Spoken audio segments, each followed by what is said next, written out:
સમાચારમાં આગળ જોઈએ તો સુરતના ભેસ્તાન વિસ્તારમાં રિક્ષામાંથી 4.46 લાખના દાગીનાની ચીલ ઝડપ કરનાર ઈસમો ઝડપાયા છે। વહેલી સવારે રિક્ષા સવાર મહિલાના દાગીના લૂંટીને ફરાર થયા હતા। ભેસ્તાન પોલીસે 2 આરોપીઓની ધરપકડ કરી છે અને તેમની પાસે સોનું કબજે કર્યું છે। પોલીસ દ્વારા 2 આરોપીઓની ધરપકડ કરવામાં આવી છે।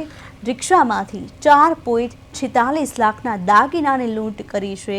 મહિલાના દાગીના લૂંટીને આરોપીઓ ફરાર થયા હતા અને પોલીસ દ્વારા આ 2 આરોપીઓની ધરપકડ કરવામાં આવી છે।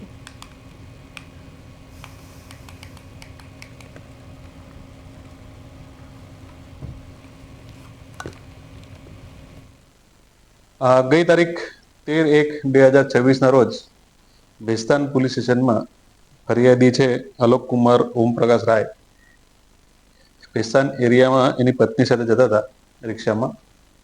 ત્યારે 2 મોપેડ પર આવેલા અજાણ્યા ઈસમોએ ફરિયાદીની પત્નીનું પર્સ છીનવી ચોરી કરેલી। એમાં સોના ચાંદીના દાગીના કુલ 107 ગ્રામ અને રોકડા રૂપિયા 15,000ની અજાણ્યા ઈસમોએ ચોરી કરેલી। ભેસ્તાન પીઆઈ ગાબાની સાહેબ અને સર્વેલન્સ સ્ટાફના માણસોએ આ ડિટેક્ટ કરવા માટે